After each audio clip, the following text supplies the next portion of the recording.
Hello, good morning and welcome back. So the 2024 election is heating up. Tensions rise with reports of rejected ballots in Nevada and voting issues in Maryland. White women voters are emerging as a decisive factor, while threats in Michigan and other states fuel concerns. So there are delays in counting votes. The race even remains unpredictable. Are you better off now than you were 4 years ago? I don't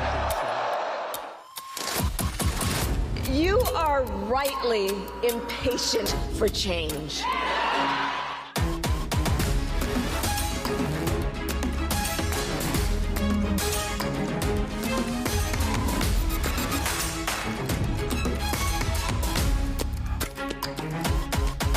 Just imagine Donald Trump with no guardrail. This election is a choice between whether we will have 4 more years of incompetence or whether we'll begin the 4 greatest years in the history of our country. Consequences of him ever being president again are brutally serious. She's actually not as smart.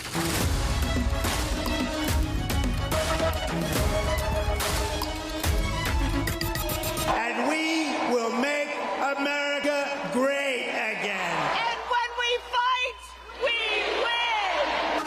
win! Now, joining us on the line is Dr. Abu Issa, who is a political science professor. Thank you very much for joining us on our election programs. Now, you've heard about these high rejection rates of ballots in Nevada that are causing quite a lot of concern. Apparently, it's the signatures don't match on thousands of votes that could be rejected, and it's a swing state, of course, a very important state, Nevada. What do you make of this, Doctor? I think the system in the United States has a margin to correct the problems, and there are many observers in every step of the way in the voting process, and I'm sure that the principals in charge of the election will go to the source of the problem and make the appropriate contact to make sure that the election results when they are declared are accurate and reflective of the votes of the people of the state of Nevada. So where are we in your assessment right now with the polls as we've seen them and the few results that we've seen so far? Where do you think things stand at this time of the evening?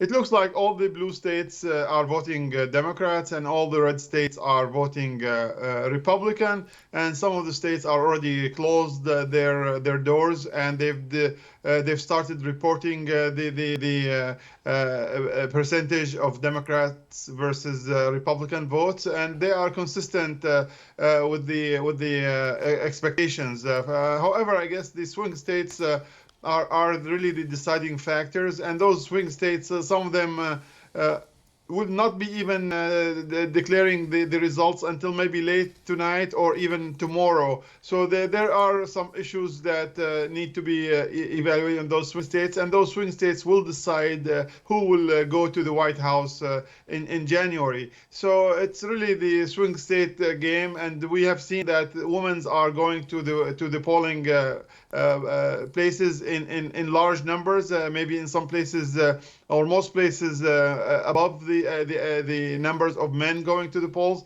and those women are voting Democrats in large numbers too. So that gives the Democrats a hope of winning those swing states. What did you make of North Carolina? We had a poll, and it's just a poll, we need to say that, at the moment, with Trump on 43 and Harris on 48. I think North Carolina was the only one of the swing states that Trump managed to hang on to in the last election. What do you think that means for the results? If those results stay consistent through the counting process. Those are great, huge victory, and that's an indication that Democrats will win the final vote. However, I guess those numbers are preliminary at this point. They are small, and there is a variations in the numbers of the vote. For example, most cities vote Democrats, and most rural areas vote Republicans. The most university graduates vote Democrat, and most non-graduates vote Republicans. So there is variations in the United States, and there is a polarity. There is a between the Democrats and the Republicans, and that polarity has been accentuated by Donald Trump himself. He is a unique type of personality who has almost like a cult following, and he has been diverging his supporters even away from the Republican Party. Sometimes he has hijacked the Republican Party and forced most Republicans to follow him, even though some Republicans are still not agreeing with him, like his vice president and others in the Republican Party. And some of them have swung to the Democrats. They endorsed Kamala Harris. So this is a very unique election, and it's very consequential to the United States, and it will really change. There is a big difference between the two candidates, and it will change the face of the United States after the election.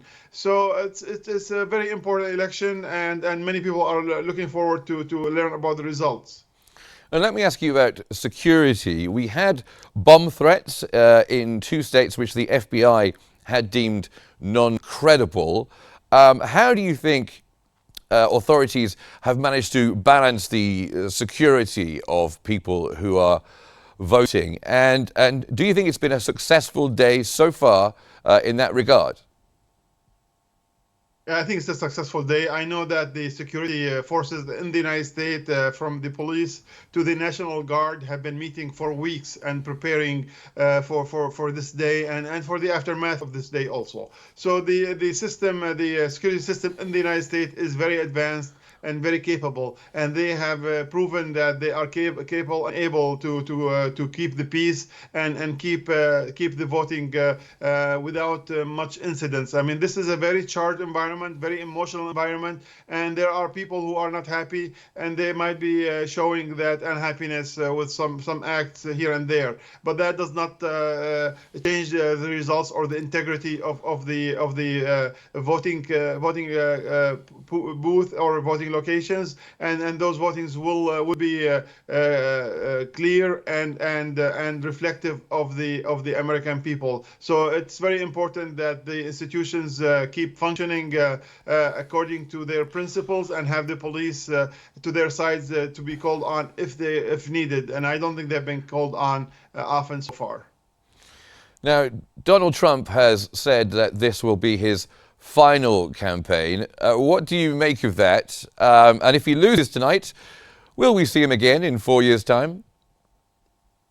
Well, I hope so. I guess he is saying that it's his final. He's 78 years old, and he has led a movement in the Republican Party in spite of many Republicans against that movement.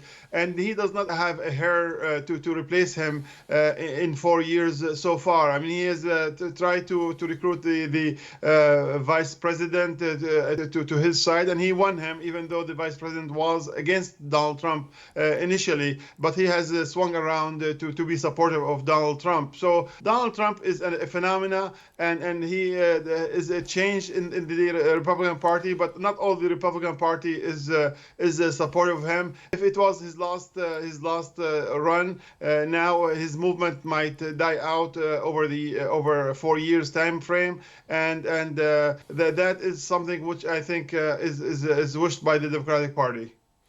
Now, Elon Musk is spending election night with Donald Trump. They have been thick as thieves during the election campaign. What do you make of the Elon Musk influence through his platform X in this election, and what future role might someone like Elon Musk have? Obviously, he can't be president because he was born in South Africa, but could he play a very big role in American politics?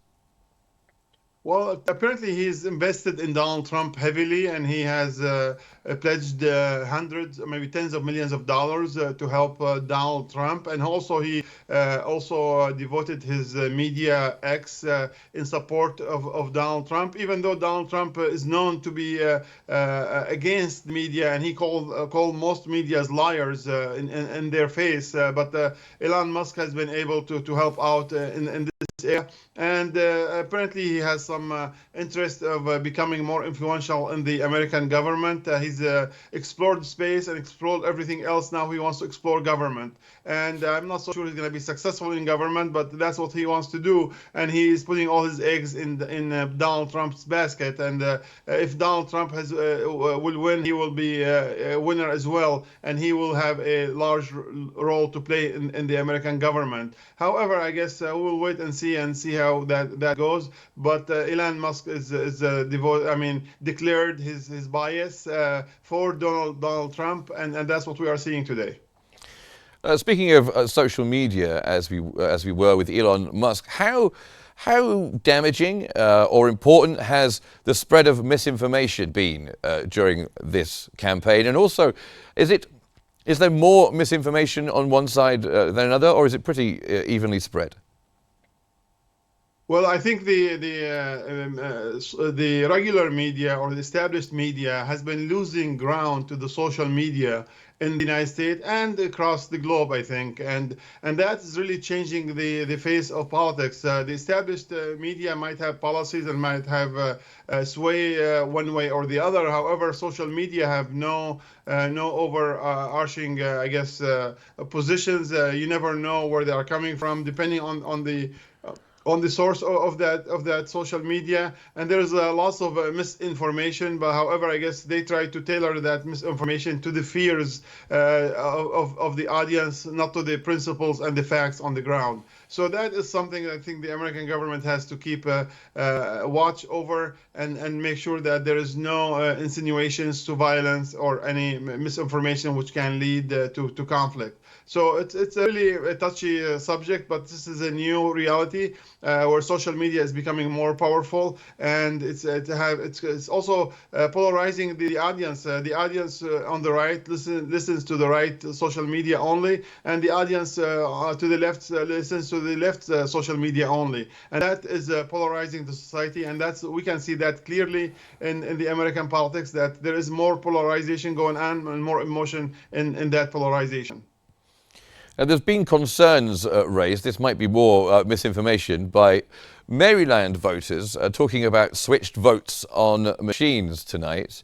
Officials have said that's not true, but what does that tell us about the vulnerabilities of the way that the US chooses its leaders? Well, I know that some of the employees who are responsible for the election, integrity of the election. I know many civil observants who go to the election every step of the way, and they observe all the what's happening, and the public in the United States have the right to be an observant of the election, and that's anybody who's eligible to vote also can be a observer, and there is integrity in the system. I believe in the established institutions, and I believe that they will reach the source of the problem and make correction as needed. It might take some time, but they are swift, and they will do their best to get to the bottom of the problem and make the corrections. One or two votes here or there might not change the results, but however, I guess they will pursue every single vote to make sure that they are reflective of their owners. Well, thank you very much, Dr. Abu Issa, a political science professor. Thank you very much for joining us on the program tonight. Immigration remains a controversial issue and could be a big factor in who wins the election. It provokes strong arguments over border security, the status of undocumented immigrants, and also the path to citizenship.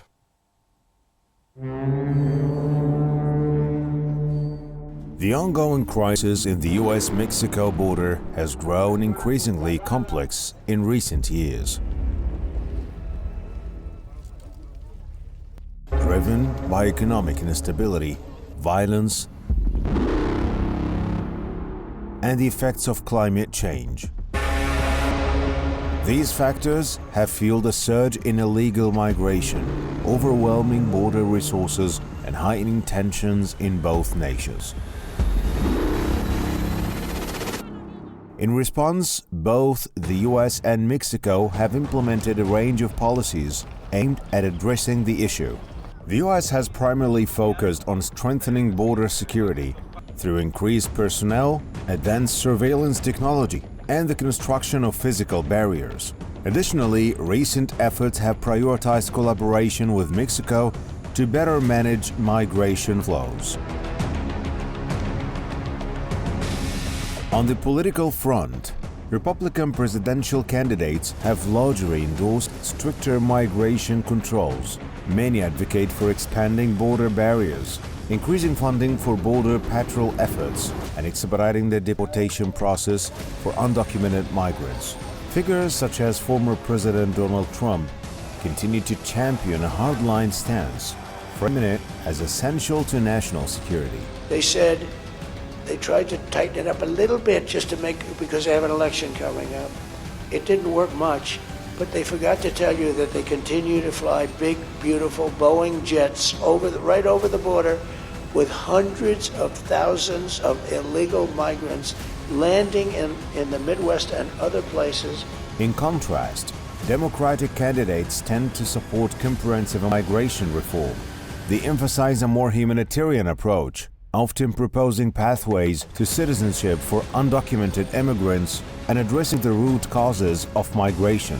Vice President Kamala Harris, echoing President Joe Biden's policies, has advocated for humanitarian treatment at the border and increased diplomatic engagement with Central American countries. I reject the false choice that suggests we must either choose between securing our border or creating a system of immigration that is safe, orderly, and humane.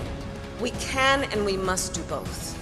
As the 2024 election draws near, the border crisis remains a pivotal issue, shaping voter opinions and influencing campaign strategies for both parties.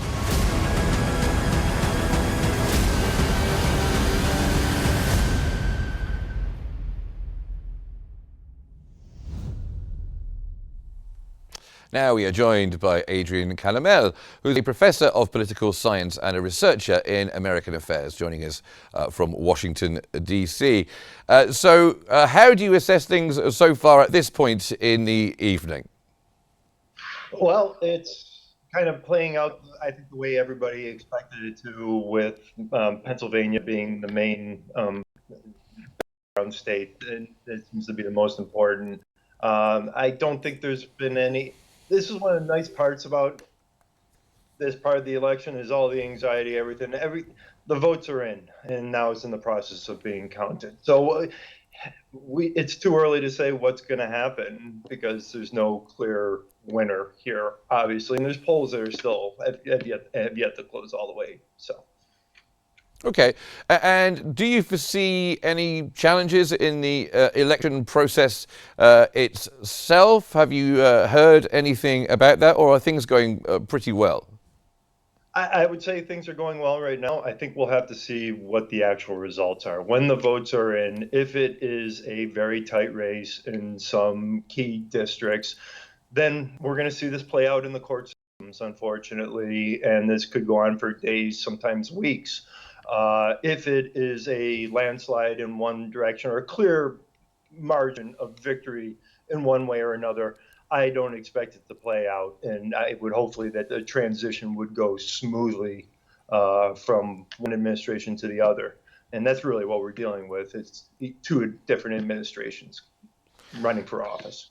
And with the candidate that you're supporting, former President Trump, it's believed that he will say that he's won the election this evening as the votes are being counted and claim victory. Do you think that's likely? I would hope that he wouldn't do that. I don't think he will do that. But part of my view is this whole election has been about basically, can Trump not beat Trump? It was him running against himself, and he does have a habit of sometimes shooting himself in the foot. And to do that it's premature. Just let it take course. Let the votes be counted, and if there is a clear margin of victory, then absolutely declare it. If the news stations and everybody's declaring him being victorious. The British politician Nigel Farage has said that if a very big supporter of Donald Trump, or someone who's quite close to his campaign, has said that if he loses, he should take it gracefully and go and play golf. Do you think that's likely? Um, oh, I don't know if that's likely. It will depend how close it is. I don't think it's likely that he's going to, if it's a close race, take it sitting down. And in the same respect, if it was the Democrats who, Kamala Harris, who was behind just a couple points in some in some critical districts, she wouldn't take it. She would put up a fight about this and take it to the courts. But if Trump clearly does, if he does lose, I mean, he's basically said this is his last election that he's going to run to. Look at his age, etc. So I would hope he will take Nigel Farage's advice and go play golf, and then look to the next leader of the Republican Party. Of course, it's very early to tell. He might well be in the White House for the next 4 years. What about the party's strategy post-election? Whoever wins, how might the United States find a way of avoiding unrest post-election? Oh, that's a very good question. Avoiding unrest post-election, that is.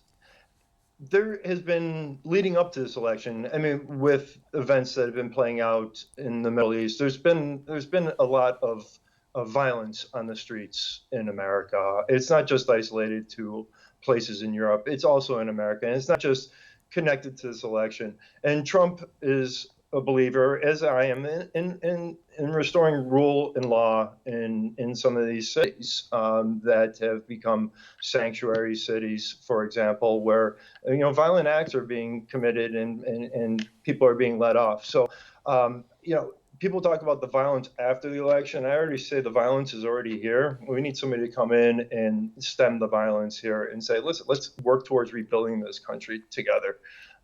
Instead of tearing it down, because we don't like an election result. And that's one of the beautiful parts about America. We get a vote every 4 years on this.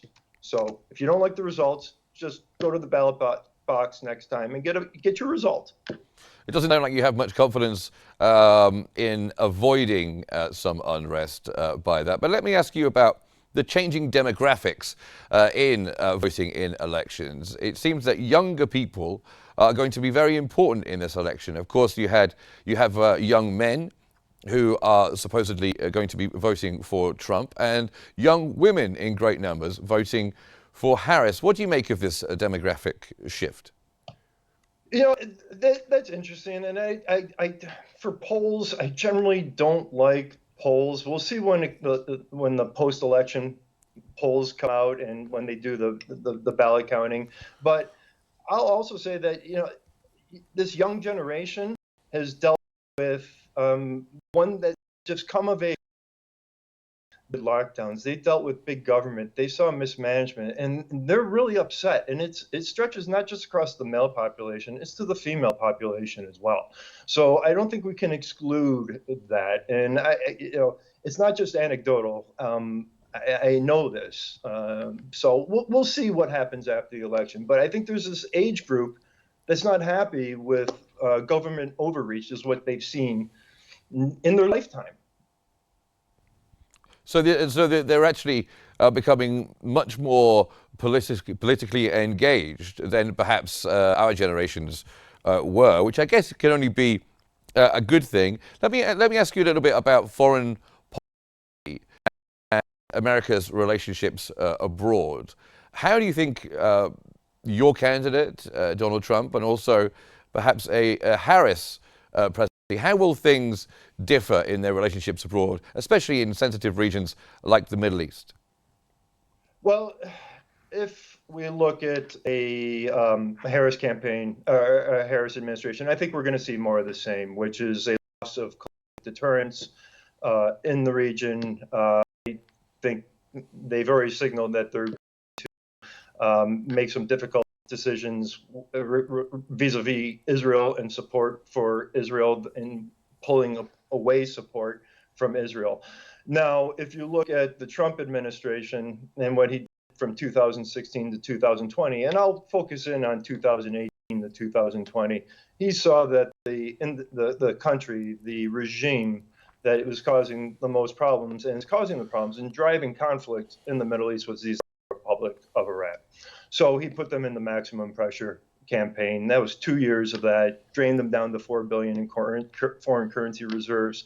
So took strong action and put them in an economic vice, and then did, not talking boots on the ground, but taking kinetic actions along the margins, such as the Soleimani strike, saying we're going to restore deterrence. So Trump is going to look to restore deterrence, and Kamala Harris, we're going to see the continual eroding of deterrence, and the U.S. playing defense instead of playing offense with a strong hand. But of course, Donald Trump is close to Benjamin Netanyahu.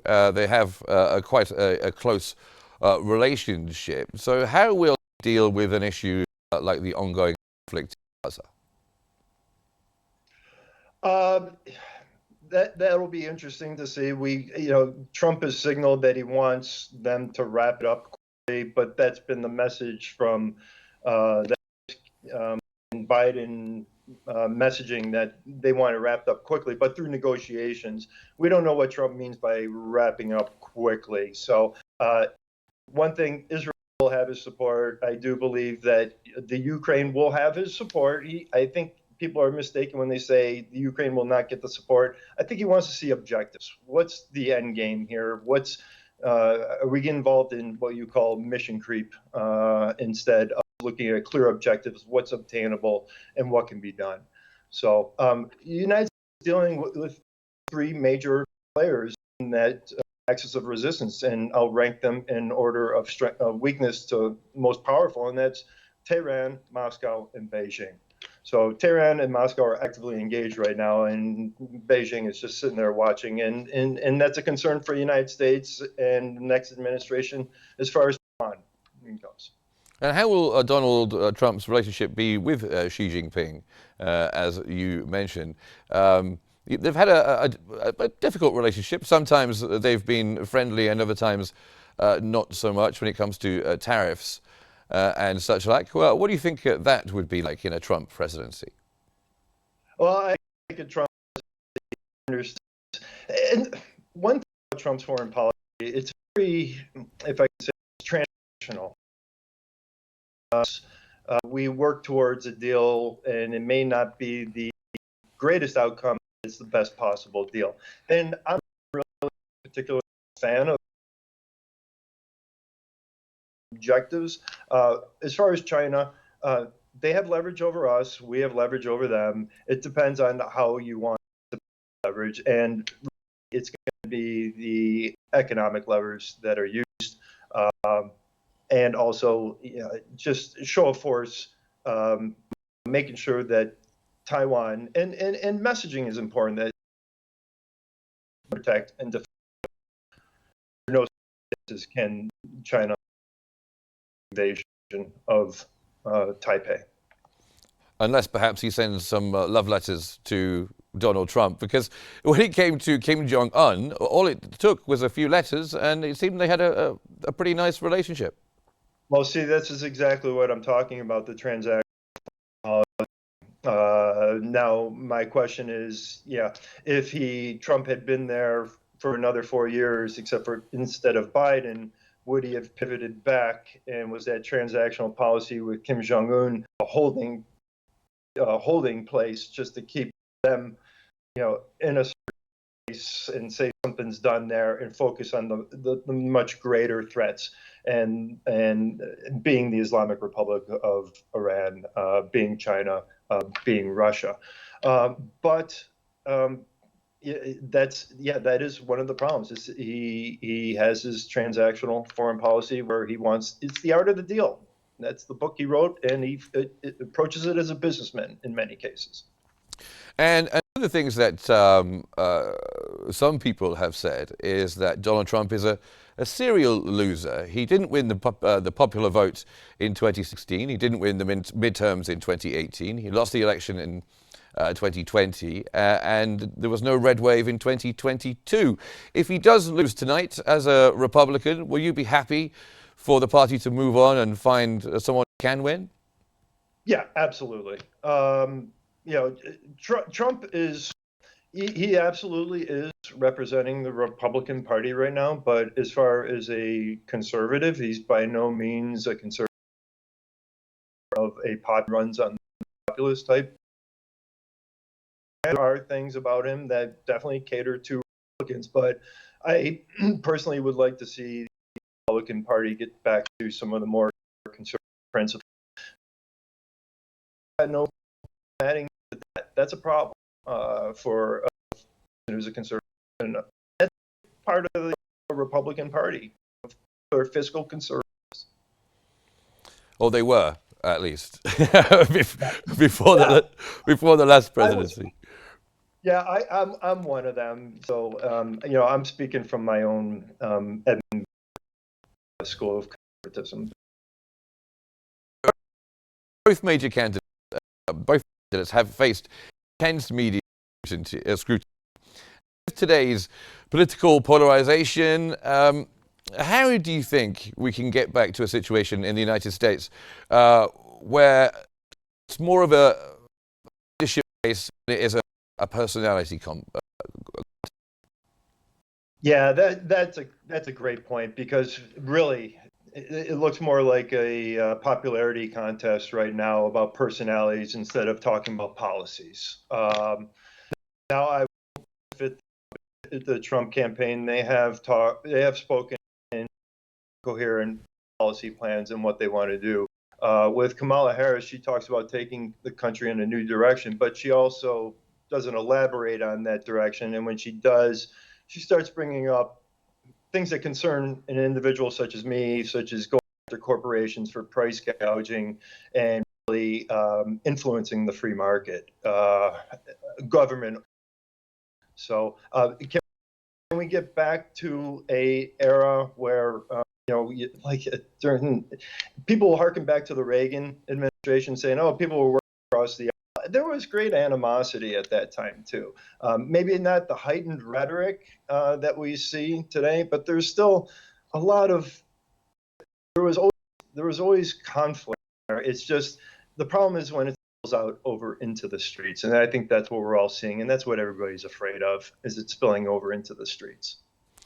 And what do you think the timeline is? Do you think we get a result, a solid result in the next 24 hours, or select Saturday before we know who's going to the White House?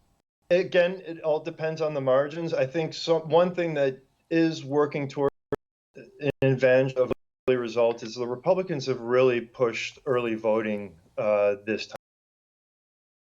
It's the first election. Republicans historically have been for the election the day of voting, and that's the way I proceeded. But in this election, the Republicans have outpaced the Democrats in early voting, and so the whole idea was, let's make this too big to rig. Let's get as many votes out there. Let's make sure that we have, because if you put enough votes out there, then people can't start calling arbitrarily and saying this state's flipping this way, this state's flipping this way. There's been this concerted effort to, I think, get more Republican votes. There's the Democrat vote already out early, and people that showed up.